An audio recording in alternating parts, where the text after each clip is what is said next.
जय श्री कृष्ण। प्रिय श्रोताओं, कार्तिक मास का धार्मिक महत्व इतना महान है कि इसे पूरे वर्ष का सबसे पवित्र और कल्याणकारी महीना कहा जाता है।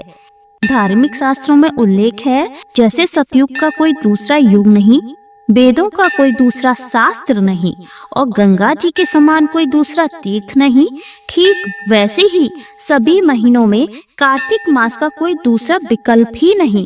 यही कारण है कि इसे दान, व्रत और साधना का महाराज कहा जाता है। शास्त्र कहते हैं कि इस महीने का एक एक दिन, एक एक क्षण और एक एक नियम ऐसा है जो भक्तों को अपार पुण्य और ईश्वर की कृपा दिलाता है। कार्तिक मास को हरि प्रिय मास भी कहा गया है, क्योंकि यह स्वयं भगवान विष्णु और भगवान श्री कृष्ण को सबसे अधिक प्रिय है। कहा गया है कि इस मास में यदि कोई साधारण व्यक्ति भी एक दीपक जलाता है तो उसका फल हजारों यज्ञों और सैकड़ों दान करने से भी अधिक माना जाता है। इतना ही नहीं, कार्तिक स्नान का पुण्य तो इतना महान है कि उसे जीवन में किए गए पापों का नाशक और जन्म जन्मांतर के बंधनों से मुक्ति देने वाला बताया गया है। इस महीने में किया गया जप, ध्यान, दान, उपवास और भक्ति साधारण समय से असीम गुना अधिक फलदायी होता है। वृंदावन, मथुरा और वाराणसी जैसे पवित्र स्थलों पर कार्तिक मास का महत्व और अधिक बढ़ जाता है। यहाँ प्रतिदिन हजारों लाखों दीपकों से सजावट की जाती है और यह दृश्य स्वयं देवताओं को भी आकर्षित करता है। भक्तजनों, आज की इस विशेष प्रस्तुति में हम आपको विस्तार से बताने जा रहे हैं कि कार्तिक मास में कौन से नियमों का पालन अवश्य करना चाहिए और किन बातों का विशेष ध्यान रखना जरूरी है। इस मास में सूर्य देव को जल अर्पित करने का सही समय और विधि क्या है, यह जानना बहुत ही आवश्यक है, क्योंकि शास्त्र कहते हैं कि ब्रह्म मुहूर्त में उठकर सूर्य देव के समय अर्घ देना जीवन में ऊर्जा, स्वास्थ्य और समृद्धि लाता है। और हम आज के वीडियो में यह भी जानेंगे कि हमें दीपदान कब करना चाहिए और किस स्थान पर दीप जलाना सबसे श्रेष्ठ माना गया है। क्या नदी, सरोवर और तीर्थ स्थल पर दीपदान करने का महत्व अलग है और क्या घर पर तुलसी के पौधे के नीचे दीप जलाने से भी उतना ही पुण्य मिलता है। इसके अलावा हम आपको विस्तार से ये भी बताएंगे कि तुलसी पूजा का कार्तिक मास में कितना बड़ा महत्व है, तुलसी जी को जल अर्पित कब करना चाहिए, किन किन दिनों में तुलसी को जल अर्पित करना वर्जित है और तुलसी पूजा के साथ कौन सा मंत्र और कौन सी परिक्रमा करनी चाहिए। और हाँ, एक बहुत ही ज्यादा महत्वपूर्ण प्रश्न, यदि कार्तिक मास के दौरान किसी व्रती महिला को मासिक धर्म अर्थात पीरियड हो जाए तो उसे उस समय क्या करना चाहिए। क्या नियम पूरी तरह टूट जाते हैं या फिर इस अवस्था में भी भक्त सरल उपायों से कार्तिक मास का पालन कर सकते हैं। हम आपको यह भी बताएंगे कि ऐसे समय में दीपदान और तुलसी पूजा कैसे करनी चाहिए। इन सब के अलावा आज की वीडियो में आप यह भी जानेंगे कि कार्तिक मास के कौन से व्रत और पर्व विशेष महत्व रखते हैं, किस पर्व पर कौन सा नियम या दान करना अनिवार्य माना गया है और कार्तिक मास का पालन करने से मिलने वाले आध्यात्मिक और सांसारिक लाभ क्या हैं। तो आइए सबसे पहले जान लेते हैं कि साल 2025 में कार्तिक मास कब से प्रारंभ होगा, कब इसका समापन होगा और इस दौरान कौन कौन से प्रमुख पर्व मनाए जाएंगे। प्रिय श्रोताओं, जैसा कि आप सभी जानते हैं कि हर साल आश्विन महीने की पूर्णिमा से ही कार्तिक मास का पावन स्नान प्रारंभ होता है। आश्विन पूर्णिमा को धार्मिक रूप से कोजागर पूर्णिमा या फिर शरद पूर्णिमा के नाम से भी जाना जाता है। यह दिन अत्यंत शुभ माना गया है, क्योंकि इस दिन अमावस्या और पूर्णिमा के दोनों शुभ योग मिलते हैं। साल 2025 में यह पूर्णिमा 6 और 7 अक्टूबर को पड़ रही है। पूर्णिमा तिथि 2 दिन रहने के बावजूद 7 अक्टूबर मंगलवार को ब्रह्म मुहूर्त में पूर्णिमा की विशेष स्थिति विद्यमान रहेगी। इस दिन पूर्णिमा का स्नान और दान करना अत्यंत पुण्यकारी माना गया है। यही वह समय है जब कार्तिक मास का पवित्र स्नान भी किया जाएगा। तो भक्तजन इस बार कार्तिक स्नान और नियमों का पालन करेंगे। 7 अक्टूबर मंगलवार से ही प्रारंभ होगा। साल 2025 में कार्तिक मास की समाप्ति होगी। 5 नवंबर बुधवार को, जो कि कार्तिक पूर्णिमा या देव दिवाली के रूप में मनाई जाएगी। इस प्रकार 2025 का कार्तिक मास कुल 30 दिनों का होगा और इस मास का हर दिन अपने आप में एक पवित्र और पुण्य का अवसर लेकर आता है। प्रिय श्रोताओं, आपको हमारे चैनल पर कार्तिक मास के महत्व की हर दिन की कथाएं भी सुनने को मिलेंगी, तो कृपया करके हमारे चैनल तिथि लोक कथा को सब्सक्राइब अवश्य कर लीजिए और पास वाले बेल आइकन का बटन अवश्य ही दबा दीजिएगा, जिससे आपको कथा का नोटिफिकेशन मिल सके। तो धार्मिक शास्त्रों के अनुसार ऐसे बहुत से भक्त हैं जो इस मास में हर दिन स्नान, दान, व्रत, तुलसी पूजा और दीपदान जैसे सभी नियमों का पालन करते हैं। लेकिन यदि कोई व्यक्ति हर दिन नियम पालन नहीं कर पाता तो भी वह केवल मुख्य व्रत और पर्वों के अवसरों पर नियमों का पालन करके कार्तिक मास का संपूर्ण पुण्य प्राप्त कर सकता है। इस मास में किए गए स्नान और दान का फल इतना महान है कि यह जीवन में सुख, समृद्धि, स्वास्थ्य और आध्यात्मिक उन्नति लाता है।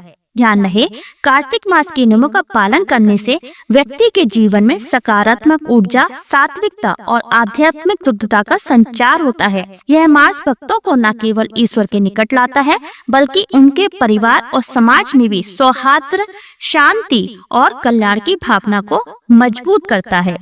धार्मिक शास्त्रों के अनुसार जो व्यक्ति कार्तिक के पवित्र माह के नियमों का पालन करते हैं वह पूरे वर्ष भर स्वास्थ्य, सुख और समृद्धि पाते हैं। कार्तिक माह में स्नान, दान, व्रत, उपवास, दीपदान, तुलसी विवाह, कार्तिक कथा का महत्व सुनने से सभी शुभ फलों की प्राप्ति होती है।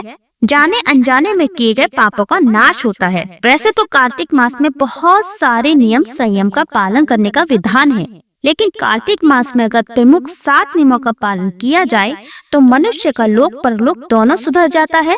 कार्तिक मास के यह प्रमुख 7 नियम हैं, जिनमें पहला नियम है दीपदान। धार्मिक शास्त्रों के अनुसार कार्तिक मास में सबसे प्रमुख काम दीपदान करना बताया गया है। इस पवित्र मास में नदी, तालाब, पोखर या फिर पवित्र पौधों के नीचे दीपदान किया जाता है, जिससे पुण्य फलों की प्राप्ति होती है। इसके अलावा आकाश दीपदान भी किया जाता है। दूसरा नियम है तुलसी पूजा। इस महीने में तुलसी पूजन करने और सेवन करने का विशेष महत्व बताया गया है। वैसे तो हर मास में तुलसी का सेवन और आराधना करना श्रेष्ठकर होता है, लेकिन कार्तिक के मास में तुलसी पूजा का महत्व कई गुना माना गया है और तुलसी पूजा कार्तिक में दोनों समय की जाती है, सुबह और शाम। खास तौर पर सुबह ब्रह्म मुहूर्त में उठकर ताजे जल से स्नान करने के बाद तुलसी में जल अर्पित किया जाता है और दीपक जलाकर तुलसी चालीसा का पाठ या तुलसी माता की कथा का श्रवण करके तुलसी जी की 7 बार परिक्रमा की जाती है। चारों ओर घूमकर परिक्रमा करना संभव ना हो तो अपनी ही जगह पर खड़े होकर 7 बार परिक्रमा करके ओम श्री तुलसाय नमः या फिर ओम श्री विष्णु प्रियाय नमः मंत्र का जाप किया जाता है और सुबह दीप जलाने के बाद आप शाम के समय भी गोधूली मुहूर्त में तुलसी जी के नीचे दीपक अवश्य जलाएं। इसके अलावा तुलसी जी की पूजा के साथ साथ शालिग्राम भगवान जी की भी पूजा इस महीने में की जाती है। शालिग्राम भगवान ना हो तो मन में शालिग्राम भगवान जी का ध्यान किया जाता है। तीसरा नियम है जो कि है भूमि पर सोना। भूमि पर सोना कार्तिक मास का तीसरा प्रमुख नियम माना गया है और भूमि पर सोने से मन में सात्विकता का भाव आता है और अन्य विकार भी समाप्त हो जाते हैं। साफ सुथरे बिस्तर पर भूमि पर सोना चाहिए, लेकिन जहाँ पर भूमि पर सोना हानिकारक हो, आसपास कीड़े मकोड़े का डर हो, वहाँ पर आप इन नियमों का पालन ना करें तो ज्यादा बेहतर होगा।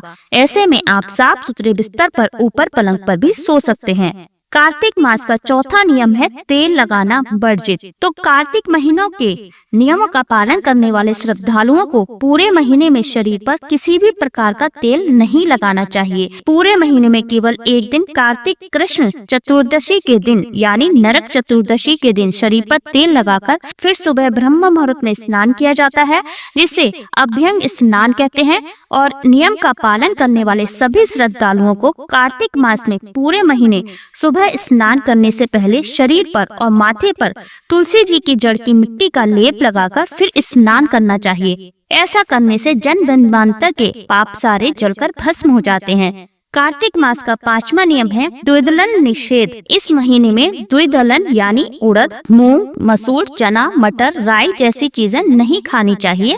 ऐसी दालें जो 2 टुकड़ों में बट जाती हैं, जैसे कि चने आदि, तो उनका भी निषेध माना जाता है। 6वां नियम है ब्रह्मचर्य का पालन। ब्रह्मचर्य का पालन अर्थात तन और मन की शुद्धता। पति पत्नी को खास तौर पर इस दौरान ब्रह्मचर्य का पालन करना चाहिए। जो भी व्रती श्रद्धालु होते हैं, उन्हें मन में किसी भी प्रकार का कोई विकार नहीं आने देना चाहिए। विचारों में भी शुद्धता होना ही ब्रह्मचर्य का असली और वास्तविक पालन करना कहलाता है। 7वां नियम है संयम रखना। कार्तिक मास में जो भी श्रद्धालु हैं, उन्हें क्रोध, निंदा, किसी भी प्रकार का मद्यपान, नशा इत्यादि करना, मांस, मदिरा, लहसुन, प्याज का सेवन करना भी वर्जित बताया गया है। ऐसे लोगों को पूरे महीने में ना तो क्रोध करना है, ना ही किसी का अपमान करना है। घर पर आए हुए किसी भी याचक को खाली हाथ भी नहीं लौटाना चाहिए। अपनी जैसी सामर्थ्य हो उसके अनुसार कुछ न कुछ दान देना चाहिए। कार्तिक मास में भगवान विष्णु पूरे 4 महीने की योग निद्रा का त्याग करके देव उत्थान एकादशी के दिन जागते हैं, इसलिए इस पवित्र मास का महत्व और अधिक बढ़ जाता है। और जो भी व्यक्ति जन्म मरण के बंधन से मुक्ति पाना चाहते हो, उन्हें इस पूरे महीने में तुलसी जी की पूजा और परिक्रमा अवश्य करनी चाहिए। और कार्तिक मास में दामोदर अष्टकम का पाठ भी नित्य करना चाहिए। इसके अलावा भगवत गीता का पाठ भी आप कर सकते हैं। और भगवान कृष्ण के दामोदर स्वरूप की पूजा कार्तिक के महीने में भी की जाती है। साथ ही साथ भगवान विष्णु, भगवान कृष्ण, राधा रानी, शालिग्राम भगवान और तुलसी माता की पूजा इस महीने में करना विशेष लाभप्रद होता है। कार्तिक मास में हरे कृष्ण मंत्र के अलावा आप गुरु मंत्र का भी जाप कर सकते हैं। कार्तिक मास में प्रत्येक दिन नियमों का पालन करने वाले श्रद्धालुओं को पूरे महीने पेड़ काटना, नाखून, बाल काटना इत्यादि, मांसाहार भोजन करना या नशा इत्यादि करना वर्जित बताया गया है। यदि जो लोग ऐसा करते हैं, उन्हें पूजा का या कार्तिक स्नान का कोई भी लाभ प्राप्त नहीं होता है। बहुत से श्रद्धालु कार्तिक में पूरे दिन व्रत रखकर एक समय ही भोजन करते हैं। तो शाम की पूजा करने के बाद यदि आप भी व्रत रखना चाहते हो तो सात्विक भोजन ग्रहण कर सकते हैं। लहसुन प्याज का बना हुआ भोजन और दूसरे के घर का अन्न व्रती महिलाओं को या व्रती को, जो भी श्रद्धालु हैं, उन्हें ग्रहण नहीं करना चाहिए। अपने ही घर पर अन्न ग्रहण करने की आपकी व्यवस्था होनी चाहिए। कार्तिक मास महीनों का पालन करने वाली माताओं बहनों को यदि पीरियड्स हो जाए तो इस अवस्था में भी आप नियमों का पालन करते रहें, स्नान करते रहें। बस खुद से आपको पूजा नहीं करनी है, लेकिन आप पवित्र पुस्तकों का पाठ करने की बजाय जो भी आपके महात्म है या भगवत गीता है, उसे आप मोबाइल आदि के माध्यम से सुन सकते हैं। और यदि आप घर पर किसी और के माध्यम से सुनना चाहे तो भी आप सुन सकते हैं। तो अगर आप चाहें चैनल से भी ये सारे महात्म्य की कथाएं सुन सकते हैं। चैनल तिथि लोक कथा को आप सब्सक्राइब करके बेल आइकन का बटन अवश्य ही दबा दीजिए। आपको सभी 30 त्योहार से संबंधित कथाएं और जानकारियां हमारे चैनल पर मिलती रहती हैं, तो चैनल को सब्सक्राइब अवश्य कर लीजिए। तो इसके अलावा तुलसी जी में जल भी आपको इस कंडीशन में नहीं डालना है। आप इस दौरान अपने परिवार के किसी अन्य सदस्य से तुलसी जी की पूजा या श्री कृष्ण की पूजा करवा सकते हैं। ध्यान रखें, तुलसी जी में एकादशी, अमावस्या, संक्रांति और रविवार के दिन जल नहीं चढ़ाया जाता है, लेकिन पूजा सभी दिनों में की जाती है। दीपदान प्रत्येक दिन में किया जाता है। तो ये थे कार्तिक मास के कुछ जरूरी नियम। तो अब जान लेते हैं इस पवित्र मास में साल 2025 में कौन कौन से प्रमुख व्रत और त्योहार किस किस दिन पड़ेंगे। तो कार्तिक मास का पहला व्रत रहेगा 10 अक्टूबर शुक्रवार को, जो कि संकष्टी गणेश चतुर्थी का व्रत होगा। और इसी दिन करवा चौथ का व्रत भी रहेगा। 13 अक्टूबर सोमवार को अहोई अष्टमी रहेगी। 17 अक्टूबर शुक्रवार को रमा एकादशी और गोवत्स द्वादशी का व्रत रहेगा। और 18 अक्टूबर शनिवार को धन त्रयोदशी या धनतेरस रहेगी और शनि प्रदोष व्रत भी रहेगा। 19 अक्टूबर को रहेगा रविवार को काली चौदस। 20 अक्टूबर सोमवार को नरक चतुर्दशी और दीपावली का पूजन किया जाएगा। इस बार अमावस्या तिथि 2 दिन है, तो 20 अक्टूबर और 21 अक्टूबर को तो दीपावली का पर्व 2 दिन मनाया जाएगा। और 21 अक्टूबर को भी दीपावली का पर्व कुछ कुछ जगहों पर मनाया जाएगा। 22 अक्टूबर बुधवार को गोवर्धन पूजा। 23 अक्टूबर गुरुवार को भाई दूज का पर्व रहेगा। और इसी के साथ दीपावली के 5 दिवसीय महापर्व का समापन हो जाएगा। 27 अक्टूबर सोमवार को छठ पूजा रहेगी। 30 अक्टूबर गुरुवार को गोपाष्टमी का व्रत रहेगा और 31 अक्टूबर शुक्रवार को अक्षय नवमी रहेगी। 1 नवंबर शनिवार को देव प्रबोधनी एकादशी देव उठान एकादशी का व्रत रहेगा। 2 नवंबर रविवार को तुलसी विवाह किया जाएगा। 3 नवंबर सोमवार को सोम प्रदोष व्रत रहेगा और 4 नवंबर मंगलवार को मणिकर्णिका स्नान और 5 नवंबर बुधवार को कार्तिक पूर्णिमा और देव दिवाली के साथ ही कार्तिक मास का समापन हो जाएगा। तो श्रोताओं, उम्मीद करती हूँ आज की ये जानकारी आपको अवश्य ही पसंद आई होगी।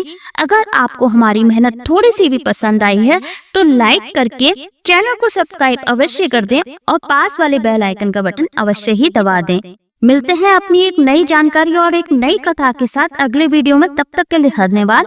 जय श्री राम। ओम नमः शिवाय।